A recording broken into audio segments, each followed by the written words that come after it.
శ్రీ గోదాదేవి ఆండాళ్ తల్లి రచించిన తిరుప్పావైలోని 29వ పాశురము అత్యంత కీలకమైనది. దీన్ని వ్రత ఫలశ్రుతికి ముందు పాడే ప్రార్థనగా పరిగణిస్తారు.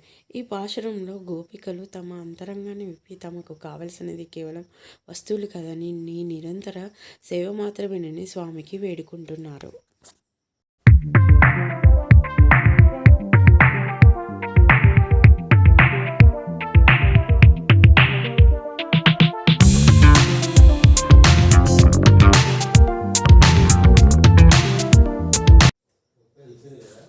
భావం తెలుగులో: గోవింద, మిక్కిలి వేకోజామున మేము నీ దగ్గరకు వచ్చి నిన్ను సేవించి నీ బంగారు పాదపద్మం వంటి పాదాలకు మంగళశాసనము చేస్తున్నాము. మేము ఇలా ఎందుకు చేస్తున్నామో దాని వెనుక ఉన్న అసలు కారణం విను.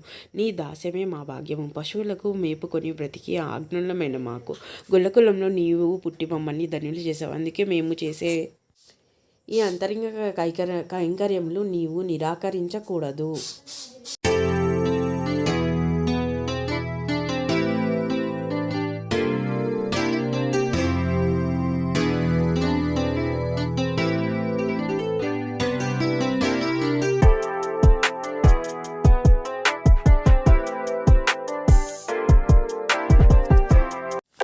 పర్రావాద్యం నిమిత్తం మాత్రమే మేము నీ దగ్గరకు వచ్చింది కేవలం ఈ పర్రా అనే వాయిద్యాన్ని లేదా వ్రత సామాగ్రిని తీసుకోవడానికి మాత్రమే కాదు.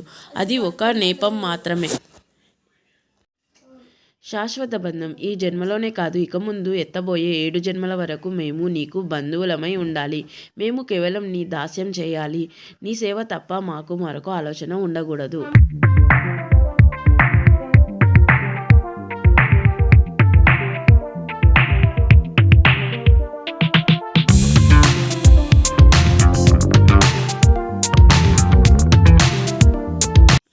కోరికలను తొలగించి మా హృదయంలో నీ సేవ తప్ప ఇతర లౌకిక కోరికలు ఏవైనా ఉంటే వాటిని దయచేసి తొలగించు.